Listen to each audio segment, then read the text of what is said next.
Jag heter Linn Eriksson och jag är 27 år gammal. Jag har i princip varit intresserad av Japan större delen av mitt liv. När jag var runt 11-12 år fick jag upp intresset för manga. Men sen så trillade jag in på cosplay och det är väl därifrån de flesta känner igen mig. Jag har tävlat mycket i det och hållit på med cosplay i snart 10 år. Genom populärkultur så fick jag också upp intresset för allt det andra som Japan har att erbjuda. Så jag har pluggat japanska, jag har pluggat lite konstvetenskap och jag håller också på med japansk teceremoni. Ja, här inne är det kallt, eller hur? Ja, verkligen. Ja, det är föremålen ska må bra. Ja. Ja, här är föremålet. Ja, här har vi den. Jösses, får jag se ordentligt för första gången. Jag har bara sett den på bild innan. Ja, precis. Det kommer så att du valde just den här. Helt annat. Jag är ju en broderinörd. Jag håller på med mycket textilt, men just broderi är det som jag alltid har pysslat mycket med. Så att det här, det är mycket olika tekniker och jag gillar guld. Och så, den är så gammal också. Hur gammal är den, vet du? Alltså det är svårt att datera exakt, det är det verkligen. Men jag skulle gissa mellan sent 1700 och tidigt 1800-tal förmodligen. Men det är svårt att säga för det finns en slags kontinuitet liksom i den här tiden så att det är svårt att datera närmare. Det ser ut som den har varit med om en del. Den är ju ganska skör vid det här laget. Ja, verkligen. Hål här och där, men häftigt. Ja.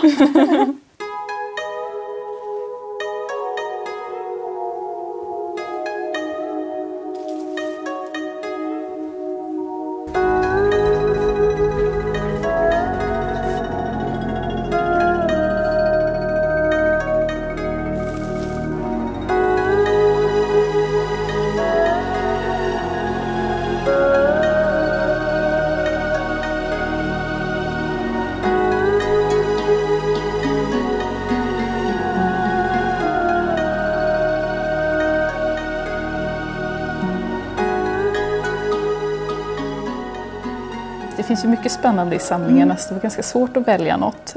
Men jag är väldigt intresserad av broderi. Jag har alltid hållit på med det mycket. Just det här fragmentet som har, det är väldigt litet men det har ändå väldigt mycket på sig. Både broderade tekniker men också målat.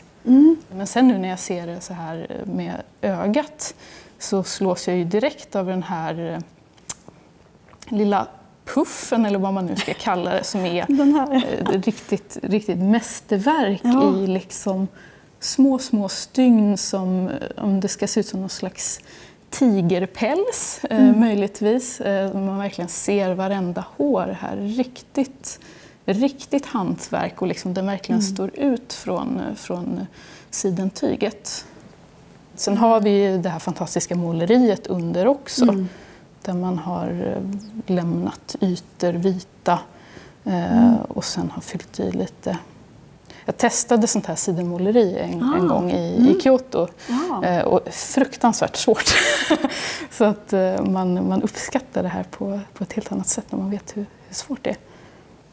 När man tittar på det här hantverket så är det ju omöjligt att säga vem som har gjort det för det finns liksom ingen signatur som på en målning. Men har du några tankar om det utifrån din expertis? Som någon som broderar själv så vet jag hur otroligt tidskrävande det är. Det är ingenting som man gör på en kväll bara så där så är det klart utan det är månader av arbete, kanske år till och med på riktigt stora grejer. Och om man då ser det här som ett helt plagg, en kimono, det är många meter och sen också någon har vävt tyget. Det är en konstnär involverad liksom, i designen måste det ju vara. Sen också man har målat tyget och sen lagt på alla broderier som också är olika tekniker, kanske olika personer som har gjort olika tekniska delar. Det skulle krävas många signaturer om vi skulle sätta någon, precis. Tror jag. Ja, jag tror verkligen också det. Men det vore spännande att höra mer om hur du jobbar när du broderar och skapar dina textila alster, tycker jag. Prata mer om det. Ja, men verkligen.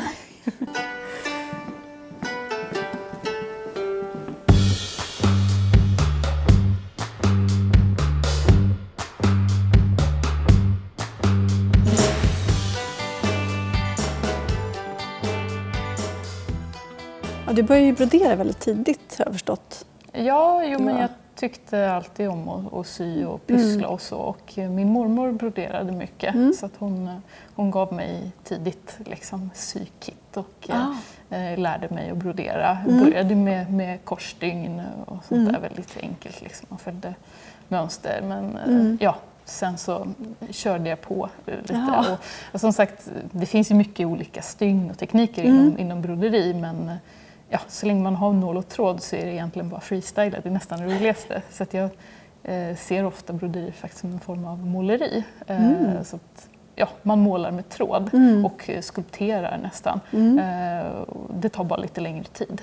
Man kan bara genom att gå runt på museum faktiskt och titta. Alltså jag studerar mycket gamla broderier från olika länder och så blir man faktiskt inspirerad och ser men det här var ett fiffigt sätt. Det här kan jag använda i den här dräkten till exempel. Det är mycket när jag använder broderi i cosplay så är det kanske inte alltid detaljer som är broderade i referensbilden. Det kanske är en tecknad bild sådär, men då kan man ändå tänka sig det här skulle nog kunna vara broderat och så gör man lite sin egen tolkning där. Ja, just det. Men ibland har jag också gjort rena liksom, kopior av dräkter från film och sånt, tv-serier där det har varit väldigt fina broderade förlager så har jag liksom återskapat det mer eller mindre tråd för tråd, pärla för pärla. Oj. Så.